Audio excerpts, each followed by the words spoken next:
Hello students. आज हम लोग पढ़ेंगे जो हम लोग का टॉपिक है फ्रिक्शन। ठीक है, उस पर बेस्ड पीवाईक्यूज को। तो देखिए, ये रहा हमारा पहला क्वेश्चन। और जैसे जैसे हम लोग क्वेश्चन सॉल्व करते जाएंगे वैसे वैसे ही क्या करेंगे हम लोग, यहाँ पर मान लीजिए कि कोई ऐसा कॉन्सेप्ट आता है जो कि आपको नहीं समझ पे आ रहा, या ऐसा है कि मुझे लगता है कि आपको एक्सप्लेन करना चाहिए, तो मैं उसको अलग से एक्सप्लेन यहाँ पर बीच में कर दूंगा। बट शुरुआत में कोई थ्योरी ऐसी कोई चीज अभी फिलहाल डिस्कस नहीं करेंगे। ठीक है, इसी में मैं फॉर्मूले उनको बताऊंगा और आगे बढ़ेंगे। ठीक है, जल्दी जल्दी कॉन्सेप्ट को रिवाइज करते हुए आगे बढ़ेंगे इन क्वेश्चंस के थ्रू। क्लियर? तो आज का ये पहला क्वेश्चन है। A body of mass m is kept on a rough horizontal surface. एक बॉडी है जिसका कि मास m है, उसको रफ हॉरिजेंटल सरफेस पे रखा गया, जिसमें कि कोफिशिएंट ऑफ फ्रिक्शन कितना है? अल्फा है। ठीक है, तो कोफिशिएंट ऑफ फ्रिक्शन अल्फा हो गया। और एक हमारे पास हॉरिजेंटल सरफेस है, इसके ऊपर कोई बॉडी रखी गई जिसका कि मास कितना है? m है। क्लियर? तो a horizontal force is applied on the body. एक हॉरिजेंटल फोर्स अप्लाई हुआ इस बॉडी पे। लेट अस सपोज बॉडी है, body, but it does not move. इस पे कोई एक फोर्स लगा और ये मूव नहीं किया।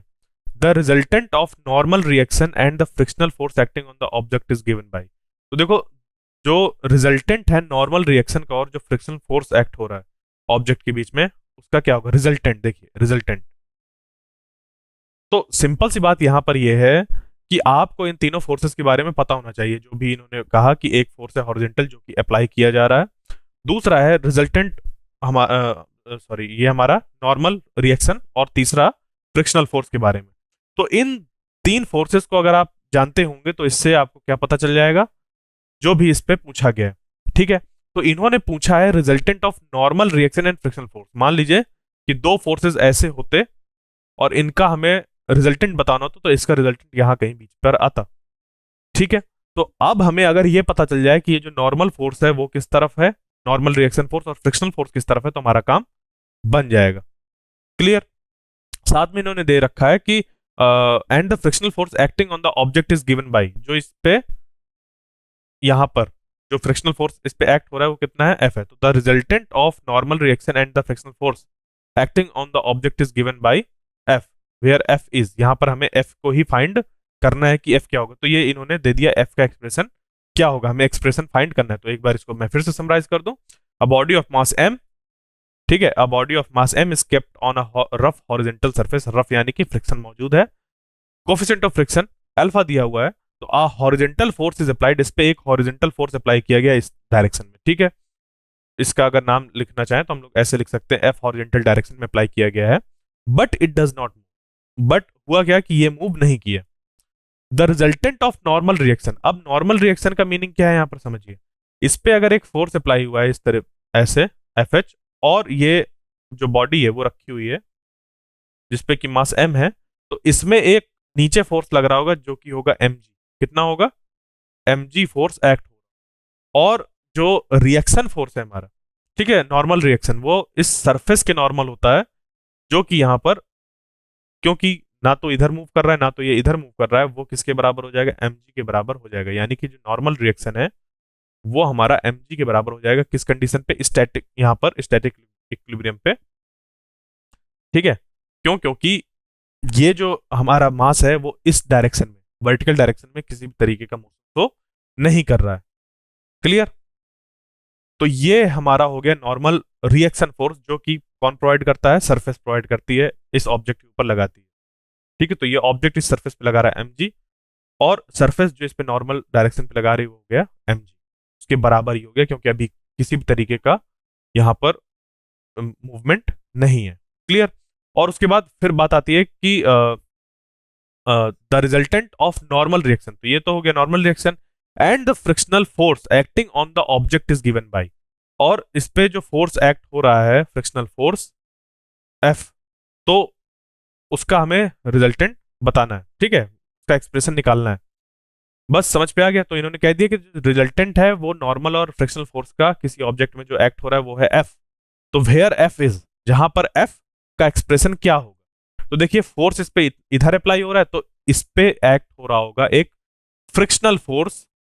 ठीक है, अब क्योंकि जितना फोर्स अप्लाई किया जा रहा है उसकी वजह से ये बॉडी मूव नहीं कर रही, यानी कि इस डायरेक्शन में भी जो फ्रिक्शनल फोर्स एक्ट हो रहा है वो इसके बराबर ही होगा। मतलब समझिए कि अगर हमारे पास कोई एक ऑब्जेक्ट है ऐसा, और इस ऑब्जेक्ट में फोर्स लगाया जा रहा है इस तरफ, ठीक है, और ये मूव नहीं कर रहा, ठीक है, ये मूव नहीं कर रहा, मैं इस पे फोर्स लगा रहा हूँ और ये मूव नहीं कर रहा, यानी कि कोई तो है जो इधर भी उतना ही फोर्स अप्लाई कर रहा है, ठीक है। तो जब ये मूव नहीं कर रहा तो जो फ्रिक्शनल फोर्स है वो बराबर हो जाएगा अप्लाइड फोर्स के बराबर। तो ये हमें देखो फ्रिक्शनल फोर्स पता चल गया हॉरिजॉन्टल वाला, और ये हमें पता चल गया क्या, जो नॉर्मल रिएक्शन फोर्स था, ठीक है। मैक्सिमम फ्रिक्शनल फोर्स कितना एक्ट होता है वो हम लोग निकाल सकते हैं, ठीक है। वो हमारा हो जाएगा जो मैक्स है वो निकल कर आ जाएगा म्यू एम जी, और यहाँ पर म्यू की जगह पे अल्फा दिया हुआ है तो अल्फा एम जी हो जाएगा, ठीक है। ये क्या हो गया हमारा, मैक्सिमम फ्रिक्शनल फोर्स इतना एक्ट होगा, ये चीज निकल के आ गई। तो अब इस इंफॉर्मेशन से आप इस क्वेश्चन को सॉल्व करिए, बताइए इसका आंसर क्या होगा, क्या एक्सप्रेशन निकल कर आएगा, इसका रिजल्टेंट हमें बताना है।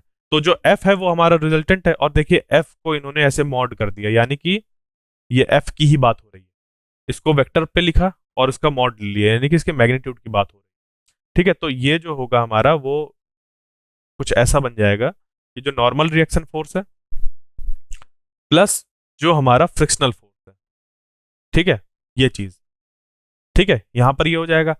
तो इसका जब हम लोग रिजल्टेंट निकालेंगे, ठीक है, जब इसका हम लोग रिजल्टेंट निकालेंगे तो सिंपली इसका मॉड यानी निकाल रहे होंगे, तो इसका मैग्नीट्यूड और इसका मैग्नीट्यूड स्क्वायर करके अंडर रूट पे हमें चीजें रखनी होंगी, ठीक है। तो इस पे कौन सा निकल कर आएगा, क्या आंसर होगा, आइए उसको देखते हैं, ठीक है। तो इसका ऑप्शन जो है वो हमारा डी हो गया, क्यों, देखिए मैंने जो भी इक्वेशंस लिखी थी, अगर आपने उस पर ध्यान दिया हो, अगर आपने उस पर ध्यान दिया हो तो उस पे ये भी लिखा था कि जो फोर्स है वो कितना हमारा एक्ट हो रहा है, किस डायरेक्शन में एक्ट हो रहा है, साथ में ये भी था कि जो मैक्सिमम फ्रिक्शनल फोर्स है वो कितना होता है, ठीक है। जो मैक्सिमम फ्रिक्शनल फोर्स है वो हमारा हो सकता है किसके बराबर, म्यू टाइम्स एम जी के। अब म्यू को यहाँ पर अल्फा की तरह भी ट्रीट कर सकते हैं, ठीक है, अल्फा बोलिए चाहे म्यू बोलिए वो सेम चीज है, ठीक है। तो इसका हमें इस्तेमाल करना है, तो ये जो यहाँ पर अब आया, ठीक है, तो उसको कैसे हम लोग इस्तेमाल करेंगे, आइए देखते हैं। तो ये रहा कि देखिए जो फ्रिक्शनल फोर्स है अभी जो फिलहाल एक्ट हो रहा है वो कैसा है, हम लोग का जो मैक्सिमम फ्रिक्शनल फोर्स है उससे कम है, ठीक है। और जो नॉर्मल रिएक्शन फोर्स है जो कि अपवर्ड डायरेक्शन में एक्ट हो रहा था उस बॉडी पर, वो कितना है, एम जी है। तो हम ये इक्वेशन लिखेंगे कि फिलहाल जो फ्रिक्शनल फोर्स एक्ट हो रहा है और जो नॉर्मल रिएक्शन फोर्स है उसी के बराबर एफ होगा। फिर यहां से हम लोग चीजों को क्या करेंगे, उनकी वैल्यू को पुट कर देंगे और आंसर ये वाला निकल कर आ जाएगा। तो ये फ्रिक्शनल फोर्स जो था हमारा, इस पे क्या किया गया यहाँ पर, ये ध्यान दीजिए कि ये वाला इस पे ये लिख दिया हम लोग ने कि जो फ्रिक्शनल फोर्स है ये क्या होगा हमारा, ये तो या तो कम होगा या तो बराबर होगा म्यू एम जी के, ठीक है। अल्फा को हम लोग ने यहाँ पर म्यू मान लिया है, तो ये हो गया ऐसा, ठीक है। कि जो देखिए फ्रिक्शनल फोर्स जो एक्ट हो रहा होगा बॉडी पर वो अपनी मैक्सिमम वैल्यू के बराबर होगा या तो मैक्सिमम वैल्यू से कम होगा, यानी कि देखिए समझिएगा, ये ऑब्जेक्ट है और इस ऑब्जेक्ट पे जब हम लोग फोर्स अप्लाई कर रहे हैं तो अभी ये बॉडी रखी हुई, तो क्या इस पे कोई फ्रिक्शन एक्ट हो रहा है, देखिए फ्रिक्शन फोर्स तभी एक्ट होना चालू होता है, वो अपना प्रेजेंस तभी शो करता है जब इस बॉडी और जिस सरफेस पे रखा उसके बीच में एक रिलेटिव मोशन या रिलेटिव मोशन होने की टेंडेंसी हो, तब। तो अभी इस पे किसी भी तरीके की टेंडेंसी नहीं है, इस सरफेस और इसके बीच में मोशन होने की किसी भी तरीके की टेंडेंसी नहीं है। जब इसको हम क्या करते हैं, थोड़ा सा पुश करते हैं, ठीक है, इसको जब हम थोड़ा पुश करने की कोशिश करते हैं तो इस पे एक टेंडेंसी जनरेट होती है मूव करने की, इस सरफेस और इसके बीच में एक रिलेटिव मोशन होने की। तो जब इस पे हम लोग ऐसे इसको पुश करते हैं तो इसकी देखिए मैं इसको इधर से पुश कर रहा हूँ, इसको पुश कर रहा हूँ, बट ये मूव नहीं कर रही, क्यों नहीं मूव कर रही, क्योंकि इस पे एक्ट हो रहा है फ्रिक्शन फोर्स, ठीक है।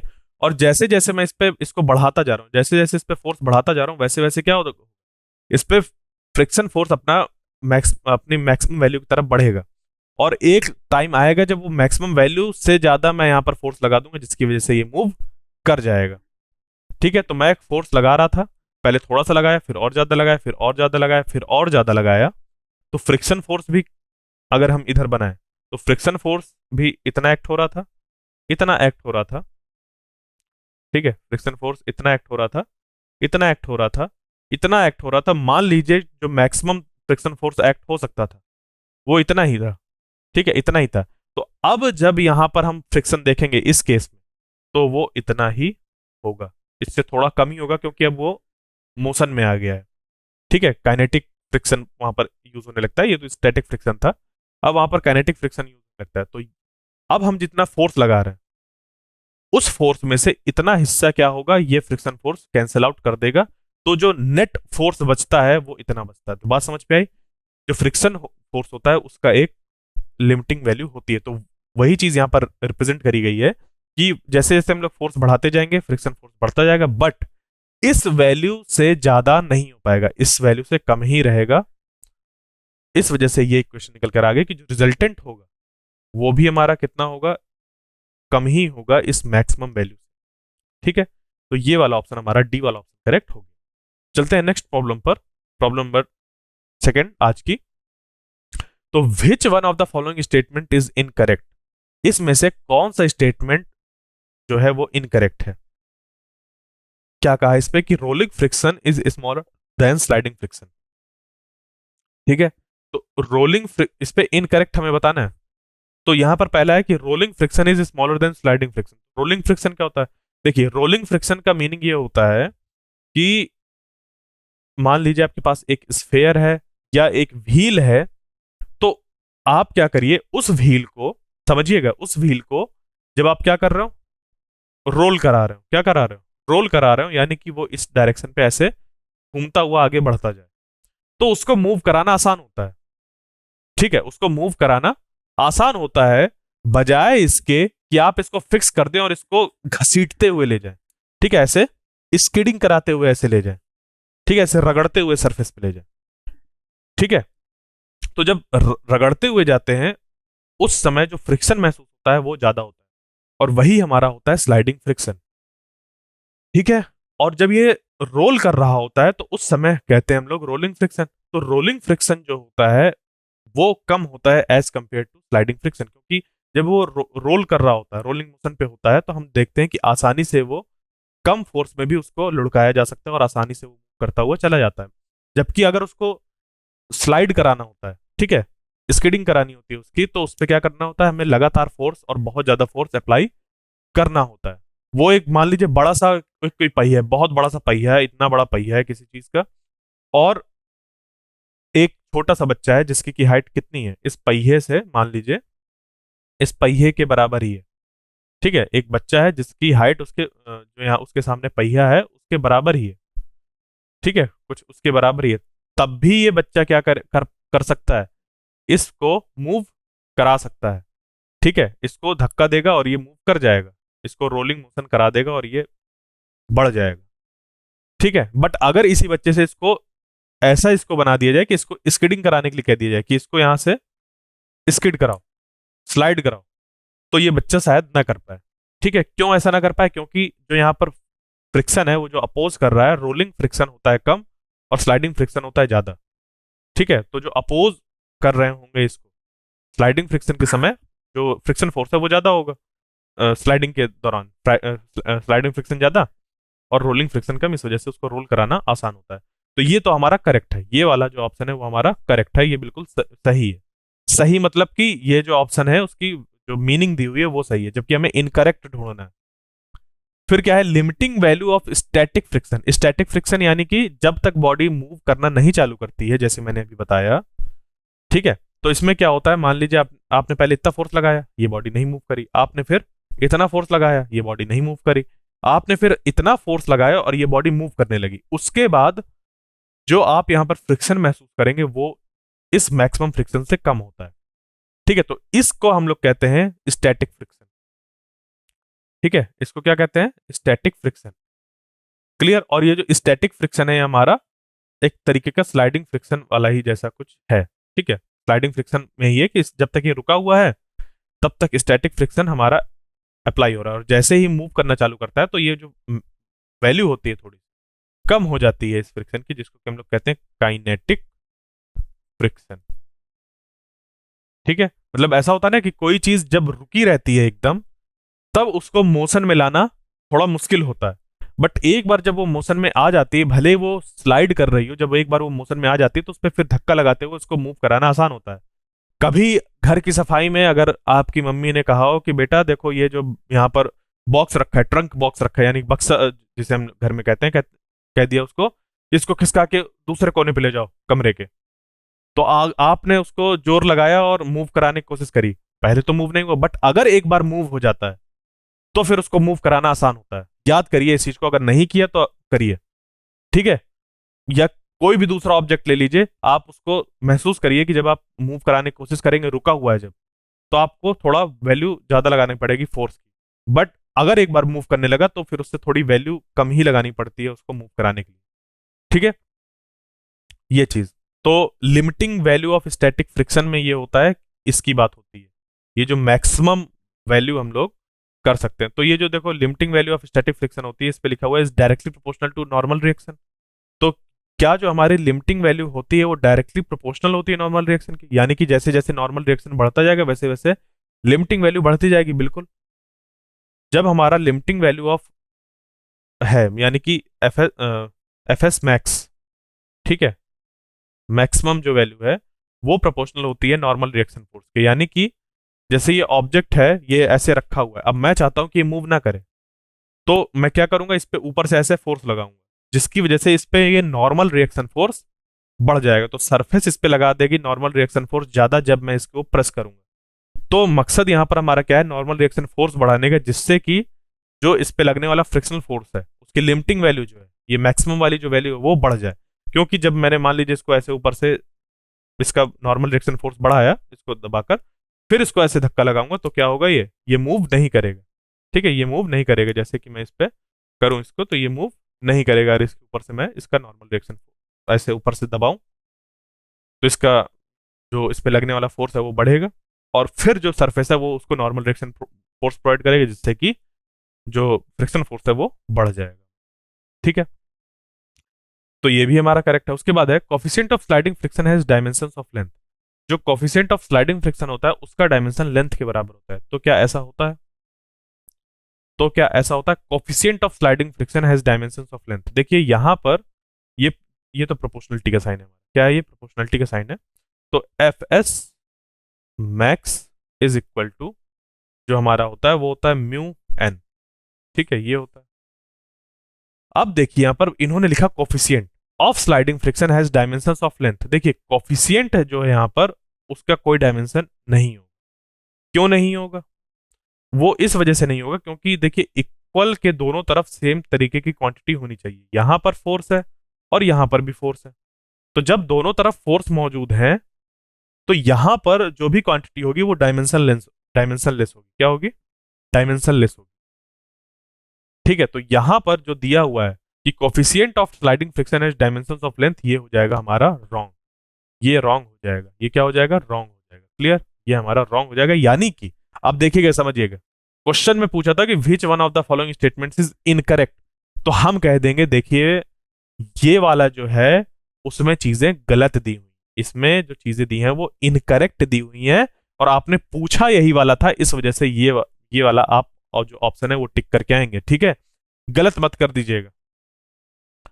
क्लियर, आप इसको ये कहेंगे कि ये वाला जो है वो हमारा इनकरेक्ट स्टेटमेंट है, और यही हमारा ऑप्शन है क्योंकि आपने यही वाला ऑप्शन हमारा करेक्ट है क्योंकि यही चीज आपने पूछी थी, ठीक है। तो डी वाले को भी देख लेते हैं कि उस पर कहा क्या है उन्होंने, frictional force opposes the relative motion. बिल्कुल, ये चीज मैं तो शुरुआत में बता चुका हूं, तो ये भी हमारा जो स्टेटमेंट है वो करेक्ट है।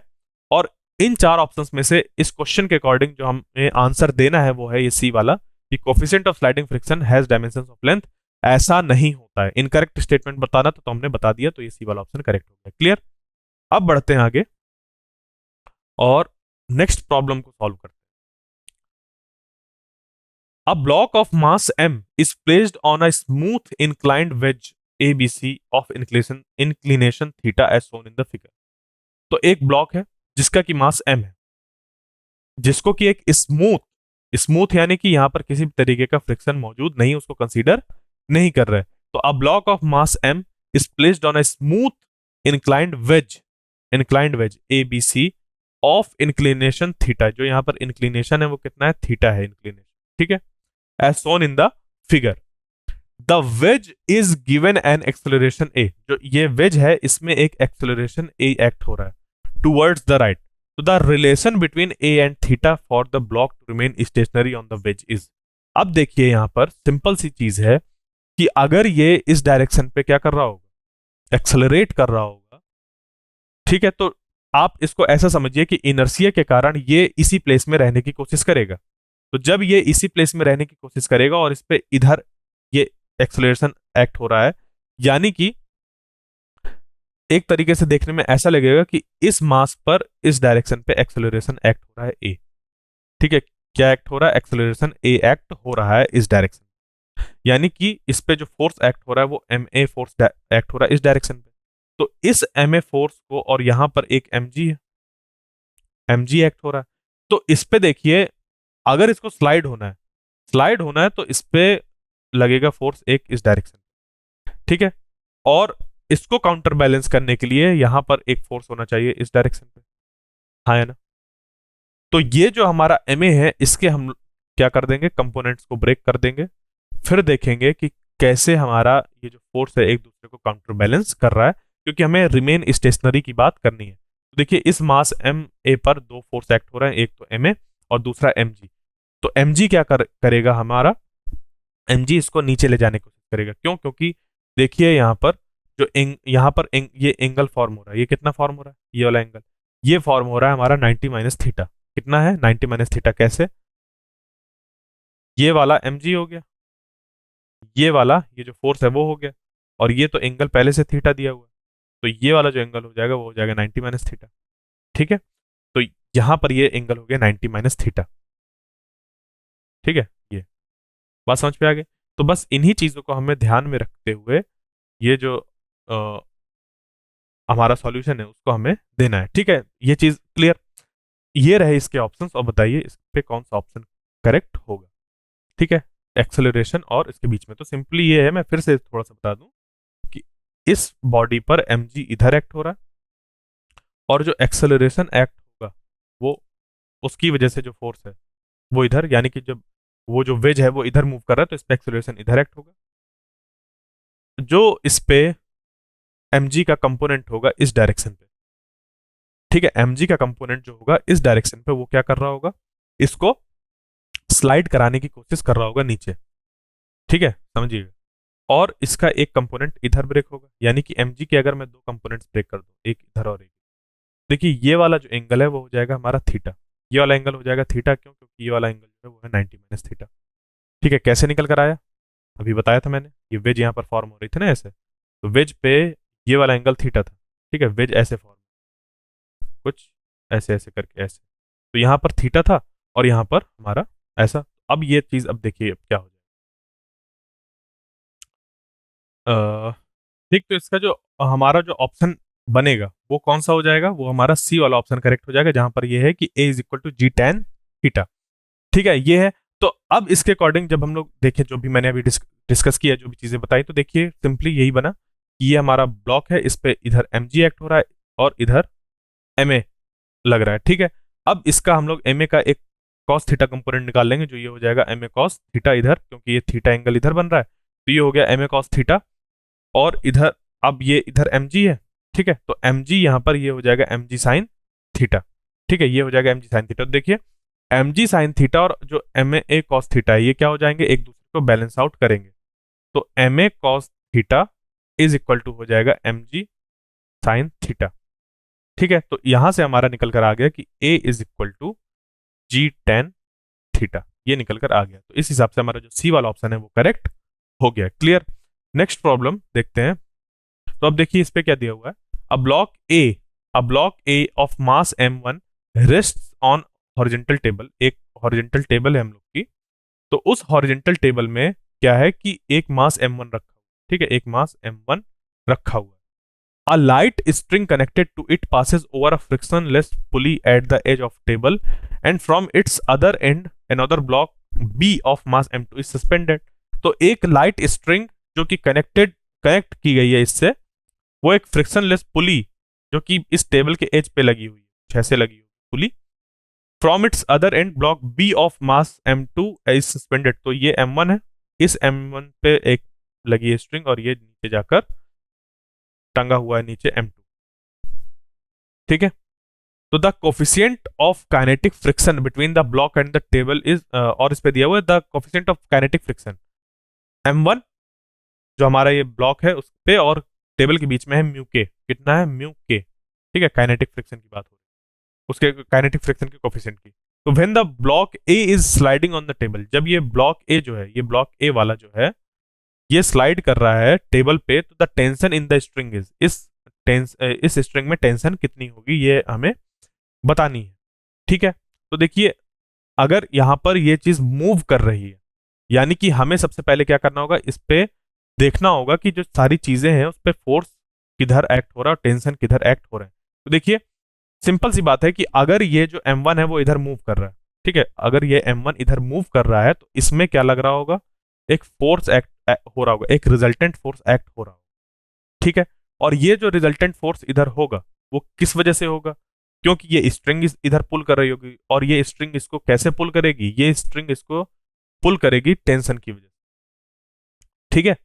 ये जो स्ट्रिंग है इसको इधर पुल करेगी किसकी वजह से, टेंशन की वजह से। क्यों, क्योंकि देखिए यहां से ये जो m2 है ये इधर m2g, इस पे फोर्स एक्ट हो रहा है, तो इसको ऊपर खींचने के लिए यहां पर एक्ट हो रहा होगा टेंशन, ठीक है।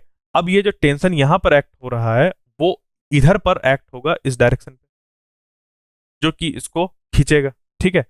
अब यहां पर एक और इस ब्लॉक पे फोर्स लग रहा होगा जो कि होगा क्या, काइनेटिक फ्रिक्शन, क्या होगा, काइनेटिक फ्रिक्शन, जो कि होगा इस डायरेक्शन पे।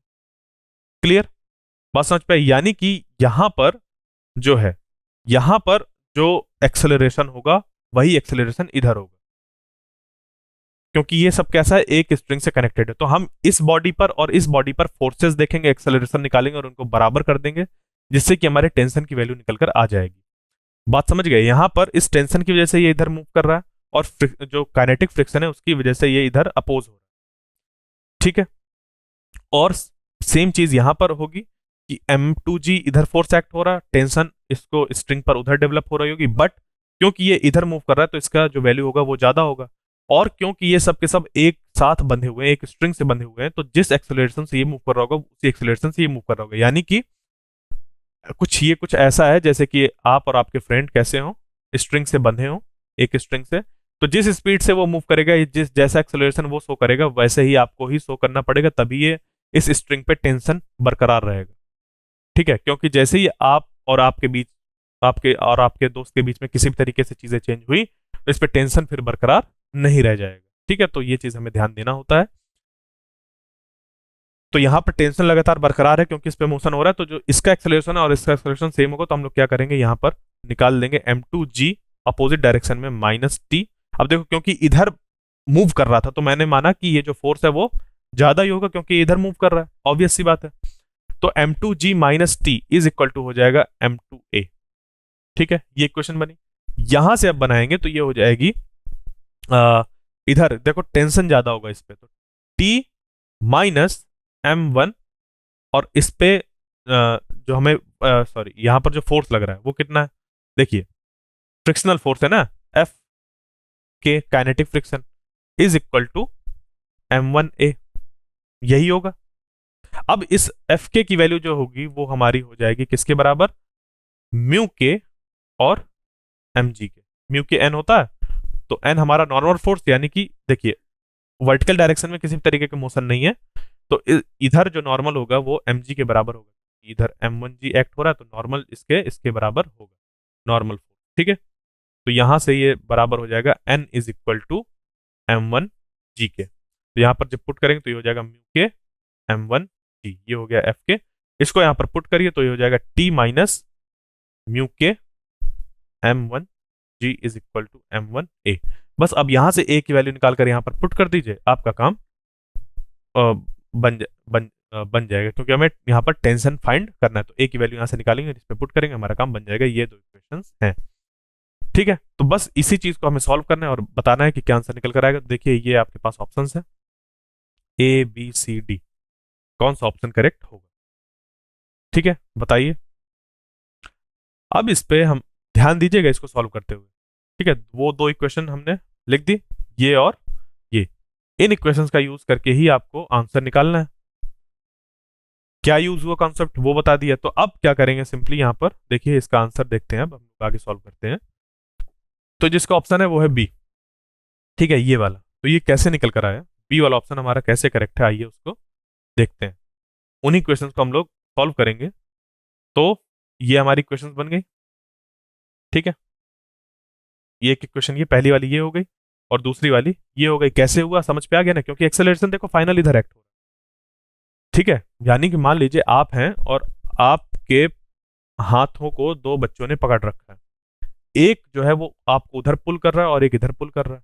तो आप किधर जाएंगे, आपका जो मोशन होगा वो उस बच्चे की तरफ होगा जो आपको ज्यादा पुल कर पा रहा होगा, हाँ या ना, ठीक है। बट जो दूसरा बच्चा है वो भी तो पुल कर रहा है ना, ठीक है। तो दोनों के इफेक्ट को हम लोग देखते हुए फिर जिधर मूव करती है बॉडी उस पे लिख देते हैं उसके एक्सेलरेशन के साथ। तो ये हो गया हमारा ये वाला इक्वेशन, ये वाला इक्वेशन। अब इसको जब सॉल्व करेंगे ए वैल्यू रखकर, तो ए हमारे पास ये निकल कर आ गया। इस ए को पुट कर देंगे इसकी जगह पर, ठीक है, जिस जिससे कि हमारा टी निकल कर आ जाए, ठीक है। क्लियर यहां तक। तो अब चलते हैं नेक्स्ट प्रॉब्लम पर। देखिए, a plank with a box on it at one end is gradually raised about the other and.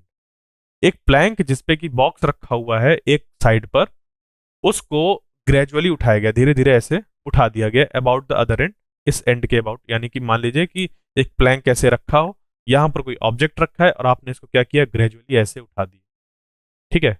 Horizontal से इस सरफेस से ऐसे आपने ग्रेजुअली उठा दिया, ठीक है। तो as the angle of inclination with the horizontal reaches 30 degree, और तो जैसे ही ये जो थीटा है वो 30 डिग्रीज पर पहुंचता है, the box starts to slip and the slides 4 metre down, ठीक है। तो ये जैसे ही ऐसा होता है तो ये जो बॉक्स है वो स्लिप करता है और 4 मीटर नीचे खिसक कर आ जाता है 4 सेकंड में, ठीक है। 4 मीटर खिसकता है 4 सेकंड में, क्लियर। तो the coefficient of static and kinetic friction between the box and the plank will be. तो यहां पर अब हमें कोफिशिएंट ऑफ स्टैटिक और काइनेटिक फ्रिक्शन बताना है बॉक्स और प्लैंक के बीच में। देखिए इस पे दोनों चीजें, तो जब ये मूव कर रहा होगा तो एक्ट हो रहा होगा काइनेटिक फ्रिक्शन, तो जब ये मूव करेगा तो एक्ट करेगा काइनेटिक फ्रिक्शन, और जब तक ये मूव नहीं किया तब तक एक्ट हो रहा होगा हम लोग का स्टैटिक फ्रिक्शन, ठीक है।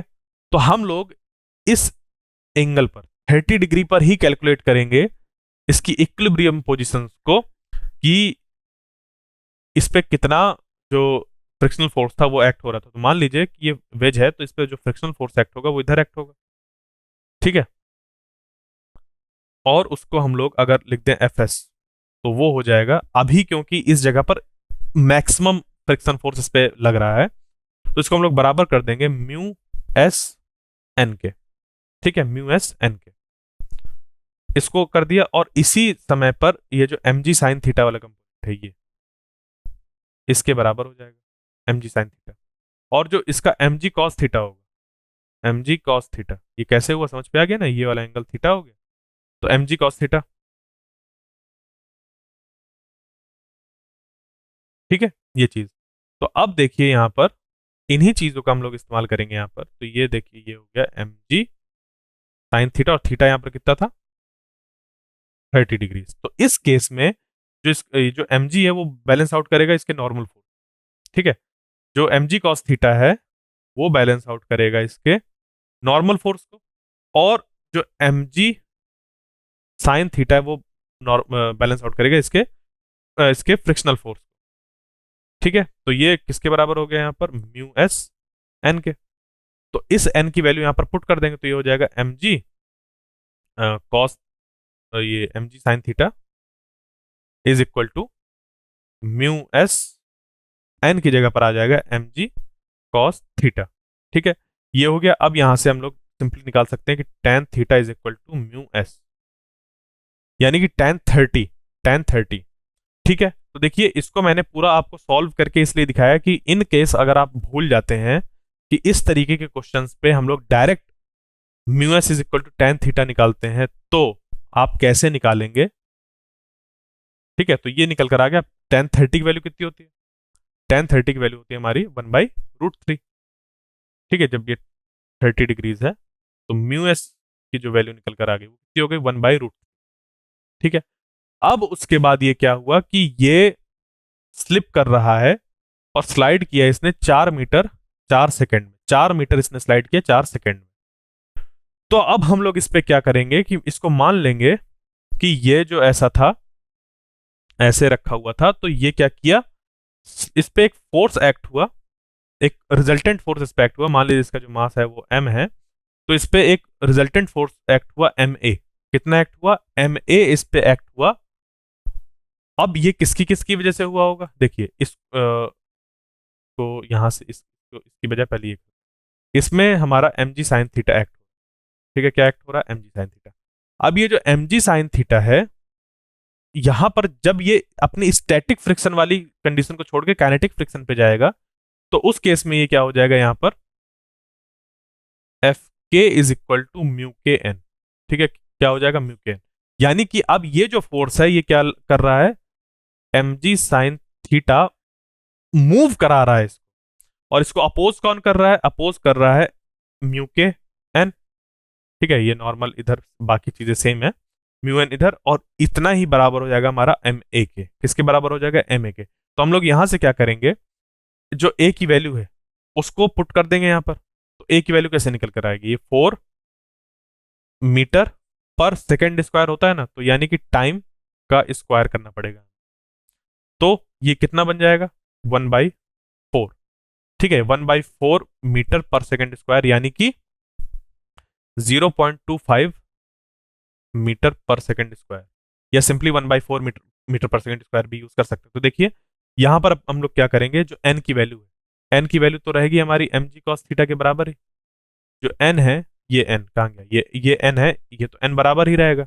तो एन की वैल्यू यहां पर पुट कर देंगे तो ये हो जाएगा एम जी साइन थीटा, यहां पर 30 डिग्री है, माइनस म्यू के, और जो एन है वो हो जाएगा M G cos theta is equal to M A. तो देखिए एम हर जगह से कैंसिल आउट हो जाएगा, तो बचेगा क्या हमारा यहाँ पर, ये जी कॉमन ले लेंगे और कॉस 30 की वैल्यू रख देंगे। कॉस 30 की वैल्यू कितनी होती है, ठीक है, ये ऐसे पुट कर दिए। ठीक है, तो ये बन जाएगा अब हमारा यहाँ पर कि एम एम हर जगह से कैंसिल आउट करेंगे, तो सिंपली जी और साइन 30 की वैल्यू होती है 1/2। ठीक है, यहाँ पर जी साइन 30 की वैल्यू 1/2 म्यू, और यहाँ पर माइनस लगा के फिर म्यू के, और जो यहाँ पर एम था वो तो कैंसिल आउट था, बचा जी, और कॉस 30 की वैल्यू होती है √3/2 is equal to m, cancel a. ठीक है, अब ए जो हमारा था वो था 1/4, ये हमने निकाला था 1/4 मीटर पर सेकेंड स्क्वायर, तो ये हो गया 1/4। तो देखिए यहां से जी के टर्म्स पे हमारी जो वैल्यू है वो निकल कर आ जाएगी। ठीक है, जी के टर्म्स पे ये जो म्यू के की वैल्यू है, इसको जब सॉल्व करेंगे इस इक्वेशन को, हमारी निकल कर आ जाएगी। फिर जी की वैल्यू पुट कर देंगे तो हमारी जो ये वैल्यू क्या कहते हैं म्यू के की, वो निकल कर आ जाएगी। तो यहाँ पर म्यू एस हम लोग जब tan 30 रखा तो ये कितना हो गया 1/√3, यानी कि tan 30 की वैल्यू ये हो गई 1/√3। कहीं पर तो मैंने लिखा था, हाँ, ये म्यू एस की वैल्यू निकल कर आ गई। और जब इस इक्वेशन को हम लोग सॉल्व करेंगे जी की वैल्यू पुट करके, तो हमारी म्यू के की वैल्यू निकल कर आ जाएगी। तो इस हिसाब से जो हमारा जो ऑप्शन दिया हुआ है वो कौन कौन से दिया हुआ है, ये और ये दिया हुआ है। तो इसमें से देखिए पहले हमें बताना है स्टैटिक फ्रिक्शन का कॉफिशिएंट, फिर काइनेटिक फ्रिक्शन का। तो हम लोग सिंपली क्या करेंगे, 1/√3 की अगर वैल्यू निकाल लें तो हमारा काम बन जाएगा। ठीक है, क्लियर। तो इस तरीके से चीज़ों को हम सॉल्व करके निकाल लेंगे। तो देखिए इसका जो ऑप्शन होगा वो ए वाला ऑप्शन ही करेक्ट हो जाएगा हमारा, ये वाला। और इसको जो मैंने बताया था उसके अकॉर्डिंग चीज़ें निकाल लेंगे। ठीक है, तो अब इस पे चलते हैं आगे। हाँ, यहाँ पर हम लोग का एक्सेलरेशन जो है वो 0.5 निकल कर आएगा। हाँ, ये चीज़ यहाँ पर मिस हो गई कि हम लोग को ऐसे करना चाहिए था, S is equal to T plus half A T square करके। ठीक है, क्यों, क्योंकि यहाँ पर 1/2 का फैक्टर फिर मिस हो जाता है अगर हम लोग डायरेक्ट करते हैं तो, क्योंकि कंटिन्यूसली चेंज हो रहा होगा, इस वजह से हम लोग को ये 1/2 वाला फैक्टर को भी ध्यान देना होता है। तो आप इसका यूज करके ही करें तो ज़्यादा सही रहेगा। ठीक है, तो यहाँ से जो एस की वैल्यू है वो ये पुट कर देंगे, हाफ टी जितना टाइम लगा उसको, तो इससे ए की वैल्यू आपकी 0.5 निकल कर आ जाएगी, 1/4 नहीं। यहाँ पर जो 1/4 है उसको मत यूज करिएगा। ठीक है, ये तो मैंने सिर्फ यूनिट के उस पर जल्दी में निकाल दिया। ठीक है, तो इसको नहीं, ये हमारा जो एक्सेलरेशन है वो कितना निकल कर आएगा, 1/2 निकल कर आएगा। ठीक है, जो एक्सेलरेशन है वो 1/2 मीटर पर सेकंड स्क्वायर निकल कर आ जाएगा। ठीक है, आपको हमेशा ये यूज करना है। क्लियर? अब इसको जब सॉल्व करेंगे इस इक्वेशन को तो हमारा काम बन जाएगा। तो अब चलते हैं आगे नेक्स्ट प्रॉब्लम पर। ठीक है, इसको जब सॉल्व करेंगे तो ये निकल कर आ जाएगा। ठीक है, तो आज के लिए इतने प्रॉब्लम्स हमारे काफ़ी हैं। बाकी हम लोग नेक्स्ट लेक्चर पे अपने दूसरे टॉपिक सॉल्व करेंगे। ठीक है, तो तब तक के लिए थैंक यू।